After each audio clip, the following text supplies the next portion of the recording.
స్వాగతం. ఈరోజు మనం ఆంధ్రప్రదేశ్ 9వ తరగతి తెలుగు వాచకం గద్య భాగంలో 6వ పాఠం నా చదువు అనే పాఠం గురించి ఈ వీడియోలో మనం తెలుసుకుందాం. దీన్ని రాసినటువంటి రచయిత పేరు శ్రీపాద సుబ్రహ్మణ్య శాస్త్రి గారు. ఈయన రాసినటువంటి అనుభవాలు జ్ఞాపకాలు అనే మూల గ్రంథంలోంచి మన యొక్క పాఠం తీసుకోవడం జరిగింది. ఇక్కడ చదవండి, చర్చించండి అంటూ మువ్వల చేతికర్ర అనే దాని గురించి ఇవ్వడం జరిగింది. నన్ను సముద్రపొడ్డున వదిలేయండి, ముత్యం దొరకలేదని బాధపడను. ఇసుకలో పిచ్చుకగూళ్ళు కట్టి ఒక మహా సామ్రాజ్యాన్ని నిర్మించుకుంటాను. అలలు నడిచిన అడుగుజాడలు పరికిస్తూ ఓ గుడ్డి గవ్వని ఏరుకుని సంబరపడిపోతాను. నన్ను తోటలో విడిచిపెట్టేయండి, కోకిలపాటి వినపడలేదని కొంచెం కూడా చింతించను. కొమ్మనున్న పండు కోసం ఎగిరి ఎగిరి అలసి సొలసి చివరకు చతికిల పడిపోయి చిన్న పిల్లాడిలా పిరళ్లకు అంటుకున్న మట్టిని అరచేతులతో అటు ఇటు దులిపేసుకుంటాను. నన్ను తూనీగలాగో సీతాకోక చిలుకలాగో గాలిలోకి వదిలేయండి. పువ్వులు లేవని, వన్నెల చింద్రచాపలు లేదని చిన్నబుచ్చుకోను. గాలి భాషకు వ్యాకరణ సర్వస్వాన్ని రాసిపారేసి వర్షాల గురించి, వాయుగుండాల గురించి మీ చెవిలో రహస్యాలను ఉదేస్తాను. అదీ కాకపోతే ఓ అనాథ పిల్లాడి మళ్ళీ జనసమర్థం గల చౌరాస్తాలో నన్ను విడిచిపెట్టేయండి. ఆదరించేవారు లేరని ఆవేదన చెందను. కళ్ళు లేని కబోది చేతిలో మువ్వుల చేతికరని రోడ్డు దాటిస్తాను. దీన్ని రాసినటువంటి వారు శిఖామణి అనేటటువంటి రచయిత దీన్ని రాయడం జరిగింది. ఆయన యొక్క చిత్రం ఇక్కడ ఇచ్చారు. మువ్వల చేతికరణై అంటే మువ్వలతో తయారు చేయబడినటువంటి అందమైనటువంటి చేతికర్ర, తెరవడానికి సహాయంగా ఉపయోగపడేటటువంటి ఊతకర్ర, చేతికర్ర అన్నమాట. ఇక్కడ కవి ఏమని చెప్తున్నాడు, తన్ని సముద్రం ఒడ్డున వదిలిపెట్టేస్తే అప్పుడు ముత్యాలు దొరకలేదని బాధపడేట. ఇసుకలో పిచ్చుగూళ్ళు కట్టి ఒక సామ్రాజ్యాన్ని నిర్మించుకుంటాడు. అలాగే అలలు నడిచిన అడుగుజాడలను చూసుకుంటూ ఒక గుడ్డి గవ్వల్ని ఏరుకుంటూ సంతోషపడిపోతాడట. ఎక్కడ వదిలేసినా తాను సంతోషంగానే ఉంటాను అని చెప్తున్నాడు. అలాగే తన్ని తోటలో విడిచిపెట్టినప్పటికీ కూడా కోకిలపాట వినిపించటం లేదని బాధపడకుండా కొమ్మనున్న పండు కోసం ఎగిరి అందుకోవడానికి ప్రయత్నించి అలసిపోయి ఆఖరికి చివరికి కింద పడిపోయి చిన్నపిల్లాళ్ళలాగా ఒంటికంటుకున్నటువంటి ఆ మట్టిని అరచేతులతో దులిపేసుకుంటూ అప్పుడు కూడా ఆనందంగానే ఉంటాను అని చెప్తున్నాడు. అలాగే తూనీగలాగో సీతాకోక చిలుకలాగో గాల్లోకి వదిలిపెట్టాడు నన్ను. పువ్వులు లేవని, అలాగే మళ్ళా ఇంద్రధనస్సు లేదని చిన్నబుచ్చుకోకుండా గాలి భాషకు వ్యాకరణ సర్వస్వాన్ని రాసేస్తాడట. వర్షాల గురించి, వాయుగుండాల గురించి, వాటన్నింటి గురించి కూడా మీకు తెలియజేస్తాను నేను. అది కూడా కాకపోతే అనాథ పిల్లాడిలాగా నన్ను జనాలందరూ ఉన్న ప్రదేశంలో వదిలిపెట్టేసేయండి ఒక అనాథలాగా. అప్పుడు కూడా ఆ చౌరాస్తాలో నన్ను విడిచిపెట్టినప్పటికీ కూడా నన్ను ఆదరించేవారు లేరని నేను బాధపడను. అప్పుడు కూడా కళ్ళు లేని కబోది చేతిలో మువ్వల చేతికరనే రోడ్డు దాటిస్తాను. అంటే కళ్ళు లేని వాళ్ళ దగ్గర సపోర్టుగా నేను వెళ్ళి నేను సహాయాన్ని అందిస్తాను. వాళ్ళకి చేతిలో చేతికర్రలాగా వాళ్ళకి నేను దాటడానికి ఉపయోగపడతాను. అంటే నువ్వు నన్ను ఎక్కడ వదిలిపెట్టినా కూడా నేను ఏదో ఒక రకంగా చక్కగా ఎదుట వాళ్ళకి సహాయం చేస్తూ నన్ను నేను ఆనందంగానే ఉంచుకుంటాను తప్ప ఎప్పుడూ బాధపడ్డం అనేది నేను చెయ్యను అని చెప్తున్నారు కవి. ఆలోచనాత్మక ప్రశ్నలని ఇవ్వడం జరిగింది. మొదటి ప్రశ్న, నిన్ను ఒక అందమైన ఉద్యానవనంలో విడిచిపెడితే అక్కడ నువ్వు ఏం చేస్తావు? అందమైనటువంటి ఉద్యానవనంలో నన్ను నిలబెడితే అంటే అక్కడ నన్ను విడిచిపెడితే ఉద్యానవనం అంతా కూడా, ఆ తోటంతా, ఉద్యానవనం అంతా కూడా చూస్తూ ఉంటాను, తిరుగుతూ ఉంటాను. ఆ ఉద్యానవనంలో ప్రతి మొక్కని పరిశీలిస్తాను, ప్రతి పువ్వు ఆనందాన్ని చూస్తాను, ప్రతి ఆకు యొక్క అందాన్ని నేను వీక్షిస్తాను. అలాగే ప్రతి చిగురుటాకును కూడా చక్కగా ముట్టుకుంటాను. నేను ఎగిరే తుమ్మెదలను పట్టుకోవడానికి ప్రయత్నం చేస్తాను, వాటి కూడా పరుగులు పెడతాను. నిద్ర, ఆకలి, దాహం, అలసట అన్నీ కూడా మర్చిపోయి ఆ తోటల్లో నేను ఆనందిస్తూ తిరుగుతూ ఉంటాను. రెండో ప్రశ్న, సాధనకు ఒక పని చేయమని చెప్పారు. ఆమె ఆ పనిని పూర్తి చేయడానికి అక్కడ వనరులు లేవు, అయినా ఆలోచించి ఆ పనిని పూర్తి చేసేసింది. ఇలా మీరు ఎప్పుడైనా చేశారా? మీ అనుభవాన్ని పంచుకోండి అని. ఒకసారి నేను సైకిల్ మీద వెళుతూ ఉన్నాను. సైకిల్ ఏమో గోతులో పడిపోయింది. నేను కింద పడిపోయాను. కొద్దిగా దెబ్బలు కూడా తగిలాయి నాకు. చుట్టుపక్కల ఎవరూ కనిపించలేదు. సైకిల్ షాప్ చూస్తే చాలా దూరంలో ఉంది. సైకిల్ని ఇలా లేపాను. లేపి ముందు చక్రం ఎలా ఉంది, 3 అంకెలా వంగిపోయింది, నడపడానికి వీలుగా లేదు. కొంచెం ఆలోచించి సైకిల్ నేల మీద పడుకోబెట్టి కాళ్ళతో తొక్కుతూ ముందు చక్రం యొక్క వంకరని కొంత సవరించగలిగాను. మళ్ళా ప్రయత్నం చేశాను. మళ్ళా ఇంకొంచెం సవరించాను. ఇంకిప్పుడు ఆ బార్ కూడా వంగిపోయిందేమో, దాన్ని కూడా వంపు సరిచేశాను. ఇప్పటికీ సైకిల్ 80% వరకు పర్వాలేదు, బాగానే అయింది. నెమ్మదిగా తొక్కుకుంటూ సైకిల్ షాప్ దాకా తీసుకెళ్ళి సైకిల్ని బాగు చేయించుకున్నాను. అమ్మయ్య, అంత ఇదిగా ఉన్నటువంటి సైకిల్ని షాపు దాకా నా తెలివితేటలతోటి అక్కడి దాకా తీసుకెళ్ళి బాగు చేయించుకున్నాను అని చెప్పి నాకు నేనే చాలా గర్వపడ్డాను. ఉద్దేశం చూడండి, విద్య వల్ల వినయం, వినయం వల్ల అర్హత వస్తుంది. ఇది అర్షుడు చెప్పినటువంటి గొప్ప హితోక్తి. అంటే విద్య వ్యక్తి యొక్క అభివృద్ధితో పాటుగా సమాజాన్ని అభివృద్ధి చెందడానికి కూడా ఉపయోగపడుతుంది. విద్యాభ్యాసం కోసం ఎంతోమంది ఎన్నో కష్టాలు పడుతూ ఉంటారు. ఆ కష్టాలకు ఎదురీది మొత్తం మీద సక్సెస్ అవుతారు, సఫలీకృతులు అవుతారు. అలాగే వాళ్ళు అనుకున్నటువంటి రంగంలో రాణిస్తారు. దేశాభివృద్ధికి కూడా వాళ్ళు ఉపయోగపడతారు. విద్యార్థులకు ఇలాంటి వ్యక్తుల యొక్క జీవిత విశేషాలను తెలియజేయడం, వారి బాటలో అంటే ఆ గొప్ప వాళ్ళ వ్యక్తుల యొక్క బాటలో నడిచేలా చూడడం, దేశాభివృద్ధికి పాటుపడేలాగా సహాయపడేలా చేయడము ఈ పాఠం యొక్క ఉద్దేశం. నేపథ్యానికి వచ్చినట్టయితే తెలుగులో వచన కవిత్వానికి పట్టం కట్టినటువంటి ప్రముఖ రచయితల్లో శ్రీపాద సుబ్రహ్మణ్య శాస్త్రి గారు కూడా గొప్పవారు. ఆధునిక తెలుగు కథకు గురజాడవారు బీజం వేశారు.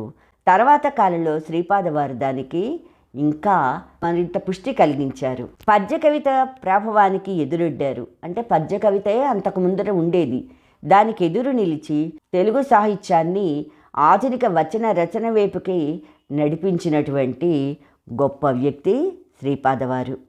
అంటే మార్గదర్శకులు శ్రీపాదవారు అన్నమాట.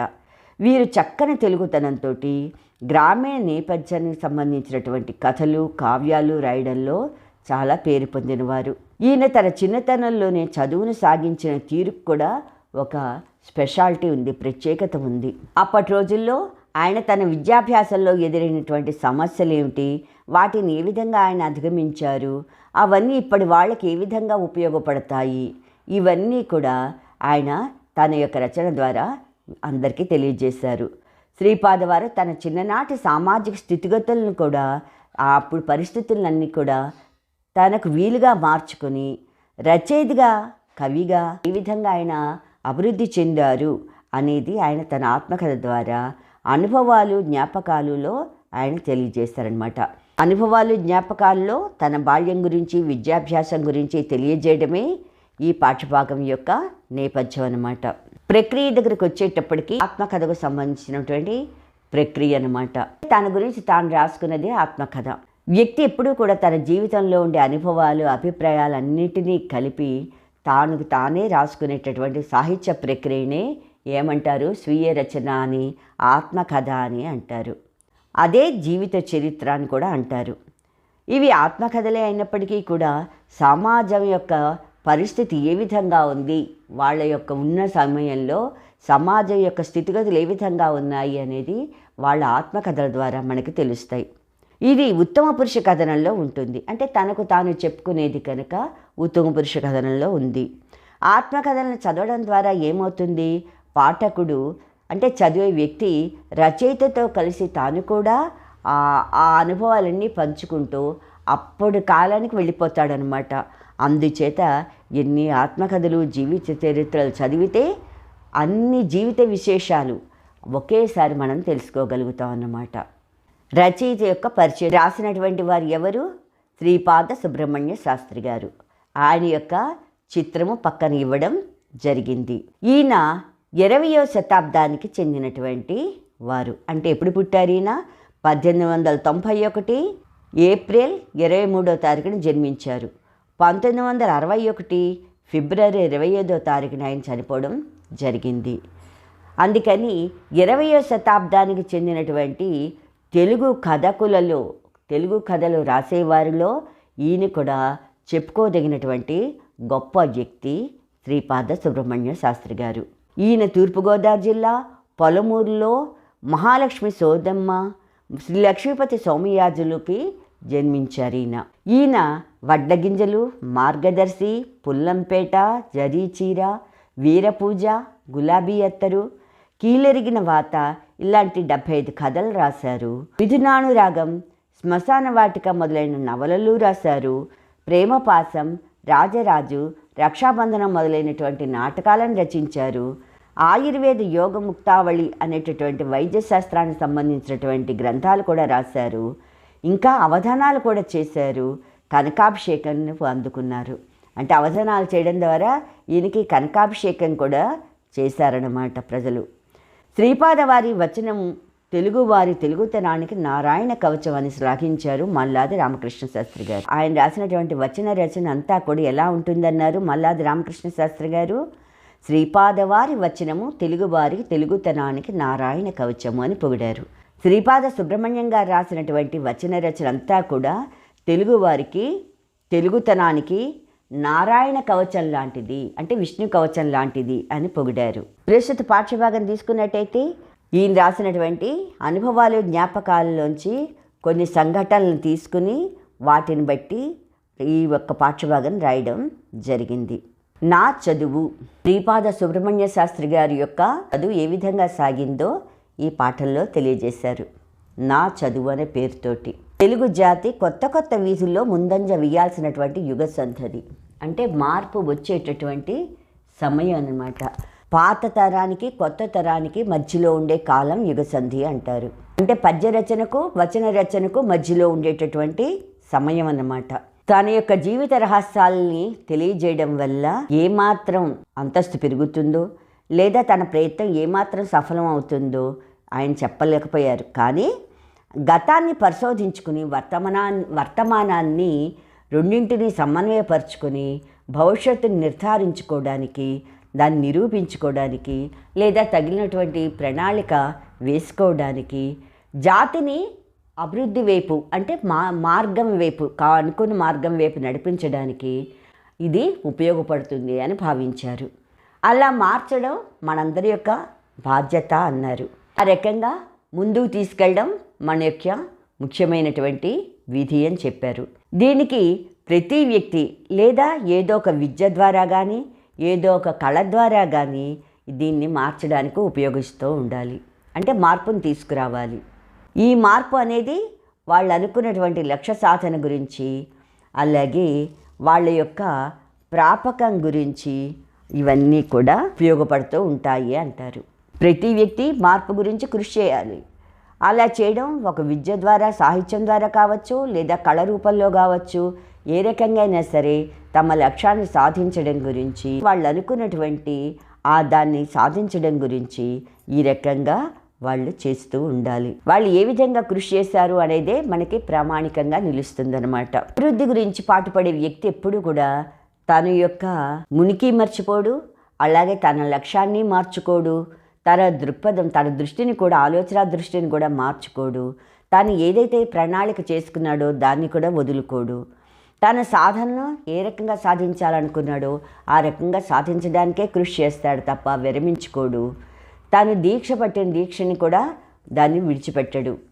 తన యొక్క ఏకాగ్రతని ఏదైతే సాధించాలనుకున్నాడో ఆ ఏకాగ్రతని కూడా వాడు చెరుపుకోడు. ఇందుకు నిద్రాహారాలు మానేసినా, ప్రాణభయమే వచ్చినా అడుగు మాత్రం ముందుకే వేస్తాడు తప్ప వెనుకంజ వెయ్యడు. నిశ్చలంగా చివరికి జయమా అపజయమా అన్నది వేరే సంగతి, అది వేరే విషయం. కానీ తన యొక్క సంకల్పం, నిశ్చయం, సహనం, దీక్ష, ఏకాగ్రత ఇవన్నీ కూడా అతని యొక్క ప్రతి అడుగులోనూ ప్రతి కదలికలోనూ మనకి కనిపిస్తూ ఉంటాయి. మార్పు కోరుకున్నవాడు దాని గురించి తప్పకుండా కృషి చేస్తాడు. ఊపిరిని ఉరికిస్తాయి ముందుకి. అదిగో ఆ వికాసాల విసురులే అనుభవాలు, ఆ అనుభవాల నీడలే జ్ఞాపకాలు. వాటిలో కొన్నింటిని చూద్దాం. అలా మార్పు తీసుకురావడానికి వాళ్ళు చేసేటటువంటి ఆ ప్రయత్నాలు, వాళ్ళ యొక్క అనుభవాలు కొన్నిటిని వాటిని దీంట్లో తెలుసుకుందాం. పాలమూరులోని పుట్టారు మన కవి. తండ్రి పేరు లక్ష్మీపతి సోమయాజులు గారు. వేదం, జ్యోతిష్యం రెండు కూడా తండ్రి దగ్గరే నేర్చుకున్నారు. అలాగే ధర్మశాస్త్రాన్ని కూడా తండ్రి దగ్గర నేర్చుకున్నారు. మంత్రశాస్త్రం అది కూడా తండ్రి దగ్గర నేర్చుకున్నారు. ఇంకా తల్లి పేరు మహాలక్ష్మి. తల్లి దగ్గరే తన బాల్యం అంతా ఆ గ్రామంలోనే ఉన్నారు కనుక అప్పుడు చిన్నతనం అంతా నడిచింది ఈయనకి. తండ్రి గారు ఇంట్లో ఉండినంతసేపు కదలకుండా కూర్చుని ఆయన చెప్పేది వింటూ ఉండేవారు, నేర్చుకోవడానికి సిద్ధపడేవారు. ఆయన దగ్గర జ్యోతిష్యం వేదాలు నేర్చుకుంటూ ఉండడం, ఆయన ఇల్లు వదిలిపెట్టి తండ్రి ఎక్కడికైనా బయటికి వెడితే ఇంట్లోంచి గబగబా బయటకు వెళ్ళిపోవడం, స్నేహితులతో ఆడుకోవడం, ఇలాగా చిన్నప్పుడే తన విద్యాభ్యాసం ఈ రకంగా జరుపుతూ వచ్చారు శ్రీపాదవారు. ఈ విద్యాభ్యాసంలో భాగంగానే కావ్యాలని చదువుకోవడం గురించి, కావ్య పఠనం గురించి పొరుగురికి వెళ్లాల్సి వచ్చింది. ఆరాబం ఎక్కువ తల్లి దగ్గర, దాంతో పెద్దన్న గారి దగ్గర అతి చనువు కూడా ఎక్కువ. ఊరు నిండా స్నేహితులు. సహజంగా ఆటలంటే ఈయనకి చాలా ఇష్టం. తరచూ ఊరూరు తిరుగుతూ ఉండేది వీళ్ళ కుటుంబం. ఊళ్ళు తిరగడం మూలంగా కొడుకు విద్యాభ్యాసానికి ఆటంకం కలుగుతుంది అని వాళ్ళ నాన్నగారు నిర్ణయించుకున్నారు. శ్రీపాద సుబ్రహ్మణ్య శాస్త్రి గారికి ఏమాత్రం భయం లేదు వేరే ఊరు వెళ్ళాలంటే. ఎందుకంటే 2 దినాల్లో ఆ ఊళ్ళో ఉండే పిల్లలతో కూడా ఈయన చక్కగా స్నేహం చేసేసుకుని వాళ్ళతో పాటే చక్కగా ఆడుకుంటూ చదువుకుంటూ ఉండగలరు ఈయన. అందుకే ఈయన వెళ్ళేది చదువు కోసమే. వేరే ఊరు పంపించినా కూడా ఆ వయసులో ఆ స్థితిలో పొరుగురికి వెళ్ళడం మాత్రం ఈయన ఇష్టపడలేదు. కానీ చదువు కోసమే పంపించాల్సి వస్తున్నప్పటికీ కూడా ఇంత చిన్నపిల్లాడిని పొరుగురు పంపించడం ఏంటని తల్లి ఇష్టపడలేదు. కానీ చదువు గురించి తప్పనిసరిగా పొరుగురు వల్లూరికి వెళ్లాల్సి వచ్చింది. ఈ వల్లూరు ఎక్కడ ఉంది అంటే రామచంద్రాపురం తాలూకా మండపేటకు 3 మైళ్ళ దూరంలో ఉంది వల్లూరు అనేటటువంటి ఊరు. వీళ్ళకి పక్కనున్నటువంటి గ్రామం అన్నమాట. అక్కడ పెద్ద పెద్ద రైతులు ఉంటారు. అంటే వ్యవసాయం అక్కడ బాగా జరుగుతూ ఉండేది. అందుకని పాడి పంటలతోటి తొలుతూగుతూ ఉండేది ఆ ఊరు. ఈ వల్లూరులో విద్య నేర్పేవారు ఎవరంటే గుంటూరు సీతారామశాస్త్రి గారు. ఆయన సొంత ఊరు ఏమిటి అంటే జల్లిసీమలో ఉన్నటువంటి మొగళ్ళు అనేది.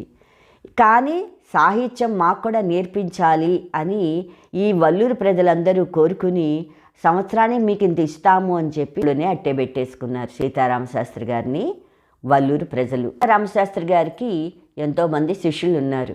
ఎంతోమంది శిష్యులు ఉన్నా కూడా ఆయనకి మన శ్రీపాద సుబ్రహ్మణ్య శాస్త్రి గారంటే ఎక్కువ ఇష్టమైన. వారి దగ్గర 1.5 సంవత్సరంన్నర చదివారు.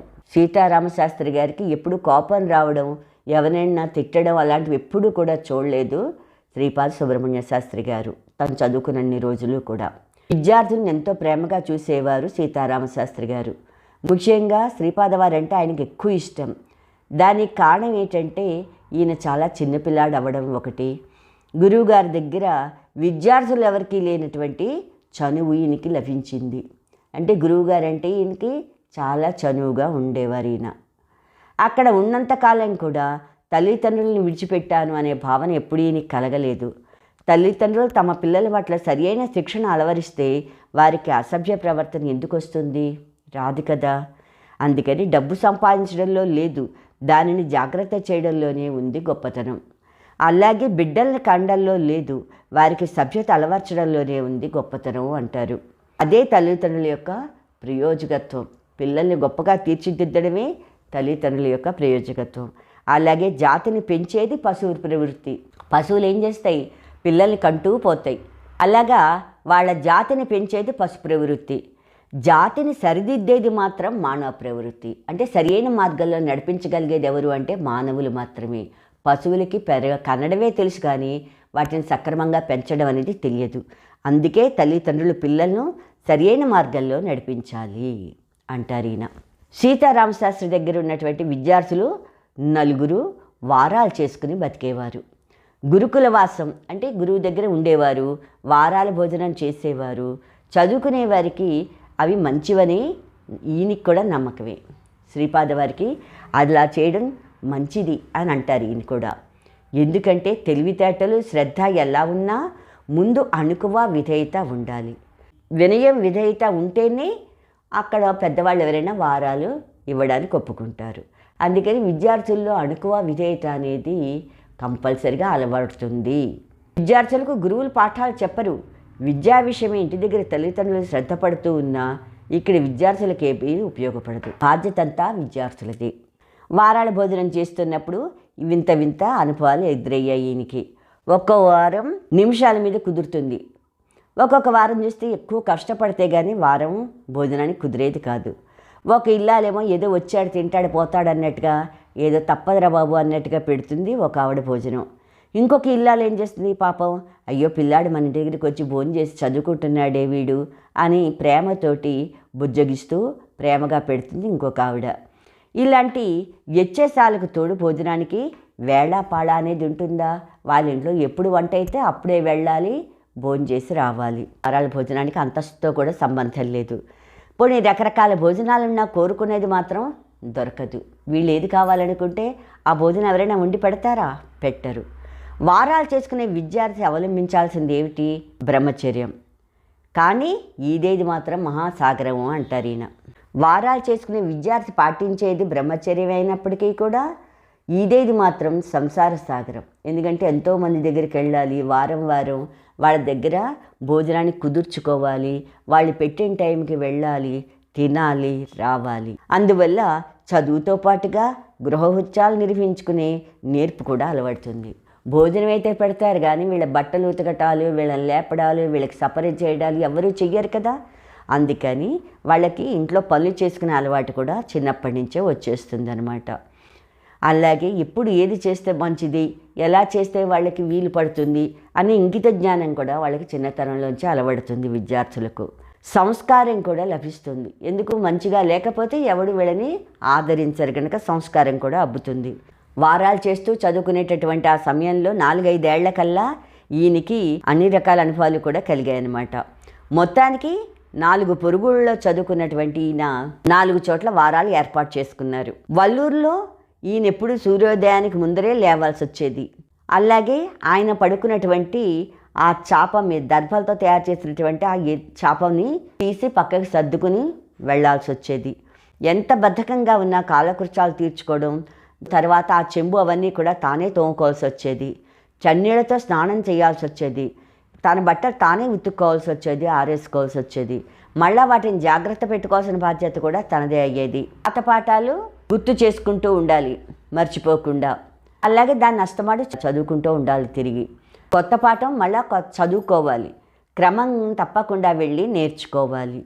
అది కూడా గురువుగారి వీలు కనిపెట్టి గురువుగారి దగ్గరికి వెళ్ళి కొత్త పాఠం చెప్పించుకోవాల్సి వచ్చేది. వారాలు చేసే ఇళ్లలో స్త్రీలు వాళ్ళు వంట చేయకముందరే వెళ్ళి, అమ్మ ఇవాళ వారం మీ ఇంట్లోనండి, మీ ఇంట్లో భోజనం చేస్తానని ముందరే చెప్పుకోవాలి. ఎందుకు? ఆడ వంట వండేయకుండానే. అలాగే వేళ కనిపెట్టుకుని వెళ్ళి భోజనం చేసి రావాలి. వెంటనే పడుకు నిద్రపోదామా అంటే వీలయ్యేది కాదు.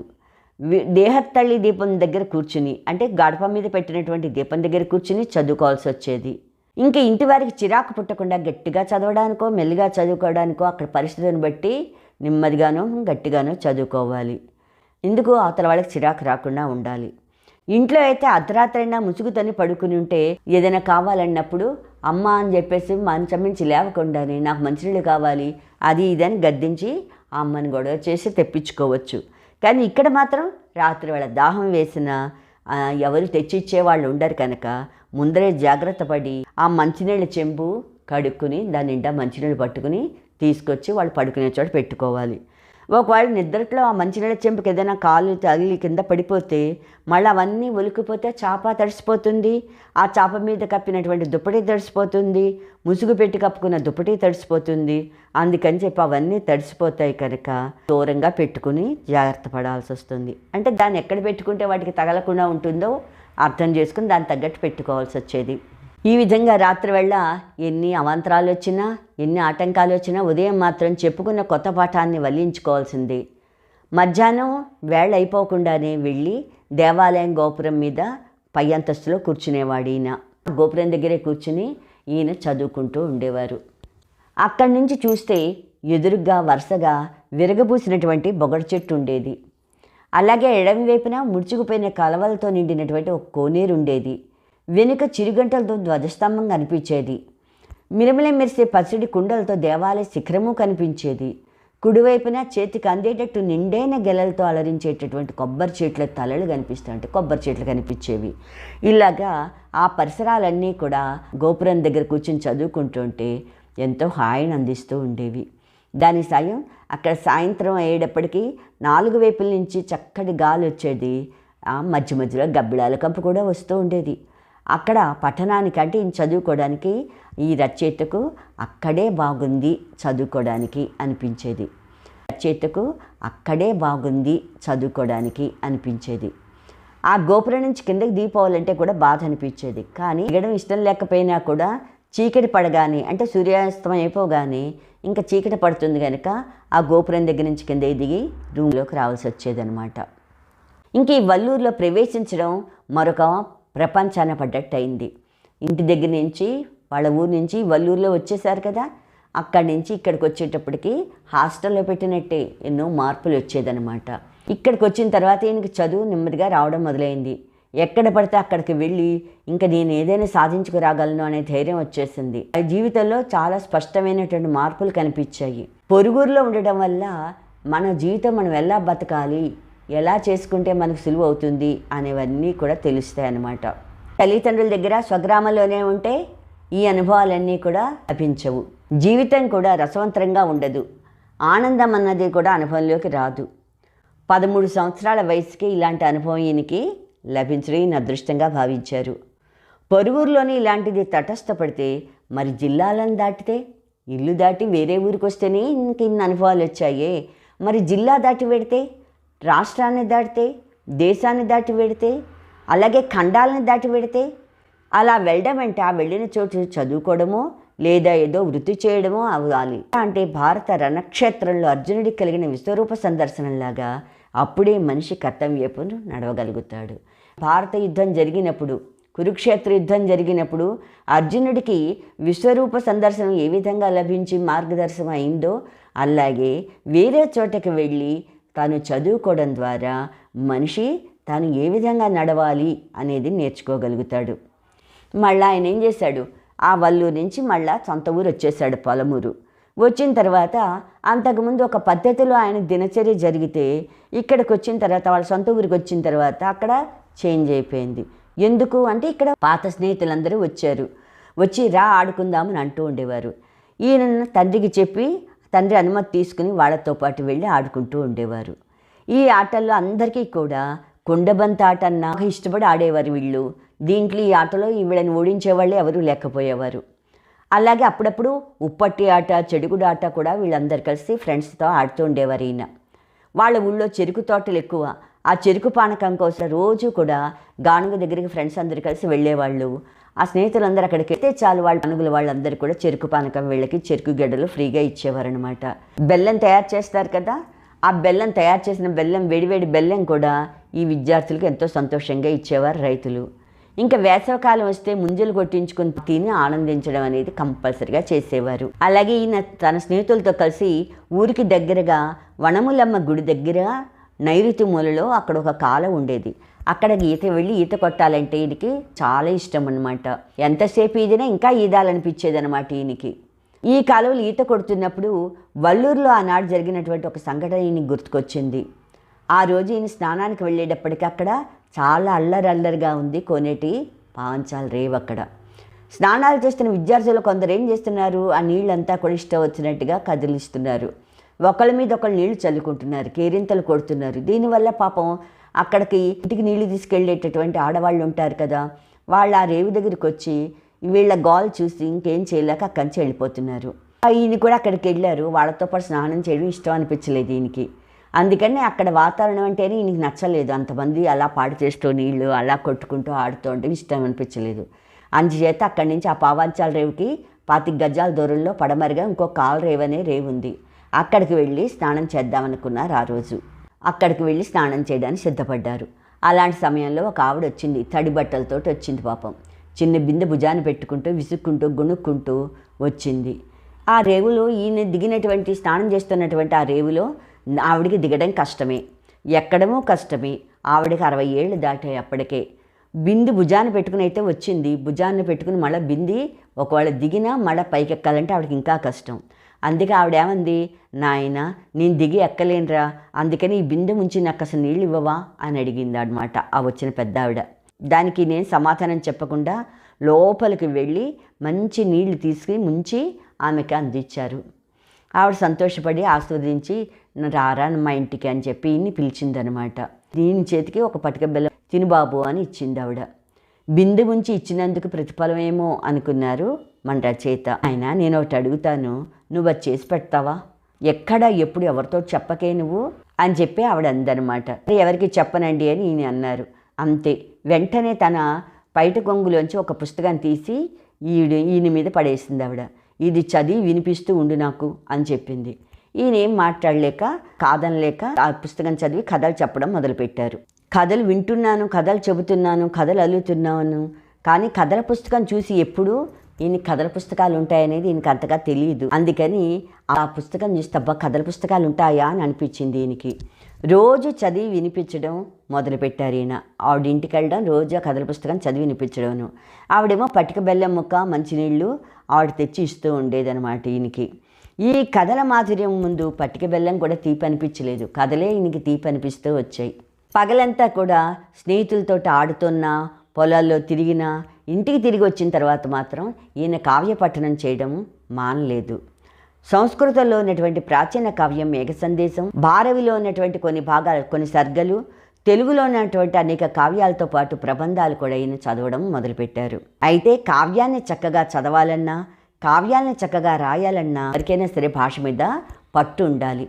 అది ఆయనకి చిన్నప్పుడే వచ్చేసింది. ఎలా వచ్చింది అంటే చిన్నతనంలోనే ఈయనకి లక్షణం కంటే లక్ష్యం ప్రధానమైంది. అంటే చిన్నతనంలో ఈయనకి ఆయన సాధించాలనుకున్న లక్ష్యమే ముఖ్యమైపోయింది. ఏ రకంగా చేశామని కాదు, అనుకునేది ఏ రకంగా సాధించాము అనే దాన్ని తీసుకుంటే ఈయన దాచకుండా చెప్తున్నారు. ఏమిటి అంటే ఈయన గ్రంథాలు చదివి తెలుగు భాష తెలుసుకున్నారు. స్త్రీలను ఆశ్రయించి నేర్చుకున్నాను నేను తెలుగు భాష అంటారు ఈయన. అంటే పదాలను ఉపయోగించడంలో కానీ, ఆ పదాలని మాట్లాడడంలో కానీ, వాటిని రకరకాలుగా ఉపయోగించడంలో కానీ ఇవన్నీ కూడా స్త్రీల వల్లే నాకు వచ్చింది అంటారు ఈయన. పురుషుల భాషలో కంటే స్త్రీల భాషలో ఎక్కువ తీర్థనం ఉంటుంది. హృదయాల్ని పట్టివేసేటటువంటి జాతీయాలు కనిపిస్తూ ఉంటాయి ఈయనకి. వారి మాటలు పొందిగ్గా ఉంటాయి. వారి హావభావాలన్నీ కూడా చాలా చక్కగా ప్రదర్శిస్తారు వాళ్ళు. అవన్నీ కూడా ఈయనకి బాగా నచ్చాయి. ఈ ఆడవాళ్ళ మాటల ద్వారా తెలుగు భాష అనేది ఈయనకి ఇంకా బాగా అబ్బిందనమాట. ఆడవాళ్ళందరూ మాట్లాడుకున్న చోటుకి వెళ్ళి అక్కడ వాళ్ళకి కనిపించకుండా ఉండి వినడం మొదలుపెట్టారు. ఇక్కడ పక్కన చిత్రాలు చూసారా, వాళ్ళు మాట్లాడుకుంటుంటే ఈయన పొంచి వింటున్నారు. ఇక్కడ భోజనాలు అయిపోయి ఇల్లు సర్దుకోవడం కూడా అయిపోయిన తర్వాత, పని అయిపోయిన తర్వాత తాటవర్తి సుబ్బమ్మ గారు, మైలవరపు జోగమ్మ గారు, బుద్ధవరపు సీతమ్మ గారు వీళ్ళందరూ వీళ్ళ ఇంటికి వచ్చేవారు. ఆ అమ్మతో పాటు మాట్లాడుతూ ఉండేవారు అన్నమాట, ఇష్టాగోష్ఠి. అలాగే దాట్ల దివాకర్ రాజు గారి భార్య బుచ్చి వెంకమ్మ గారు కూడా వచ్చి వీళ్ళతో పాటు కలిసి కబుర్లు చెప్తూ ఉండేవారు అనమాట. అదంతా వాళ్ళ దృష్టిలో కాలక్షేపం కోసం లోకాభిరామాయణం మాట్లాడుకోవడం. కానీ ఈయన దృష్టి ఏమిటి, అది రసమహితమైనటువంటి సాహిత్య గోష్ఠి. వాళ్ళ మాటలన్నీ కూడా ఈయనకి చాలా చక్కటి రసవంతమైనటువంటి సాహిత్యంలాగా అనిపించేది మన యొక్క రచయితకి. అలాగే ఆ నలుగురిలోనూ మళ్ళీ ధోరణి భేదించేది. వాళ్ళు మాట్లాడుకుంటూ ఉండగా మళ్ళా కొంచెం కొంచెం మార్పులు వచ్చేవి. స్పష్టంగా బుద్ధవరపు సీతమ్మ గారు చెలోక్తులు మాట్లాడితే, మైలవరపు జోగమ్మ గారు నానార్థాలతో కూడినటువంటి శ్లేషలు కురిపించేవారు. ఇక వీళ్ళ అమ్మగారైతే సామెతలు, పలుకుబళ్ళు ఎక్కువగా ఉపయోగించేవారు మాటల్లో. తటవర్తి సుబ్బమ్మ గారేమో నిండుకుండలాగా మామూలుగా నిశ్చలంగా మాట్లాడుతూ ఉండేవారు. ఇంకా బుచ్చి వెంకమ్మ గారి భాష అయితే రాణులు ఎలా మాట్లాడతారో ఆ పద్ధతిలో ఉండేది ఆవిడ మాట. నవరసాలు చిప్పిల్లేవి వాళ్ళ మాటల్లో. సరస్వతి లాసం చేస్తుందా అన్నట్టుగా అనిపించేది ఈయనకి. కాళిదాసు నాలుక మీద బీజాక్షరాలు రాసిందట కాళికాదేవి. అలాగే నా చెవిలో ఈ మాతృదేవతలందరూ కూడా బీజాక్షరాలు కుమ్మరించారు అన్నారు రచయిత శ్రీపాద సుబ్రహ్మణ్య శాస్త్రి గారు. ఇవాళ నేను రాస్తున్నటువంటి భాష వాళ్ళు నాకు ప్రసాదించినటువంటి దాంట్లో 1000వ వంతు కూడా కాదు అంటారు.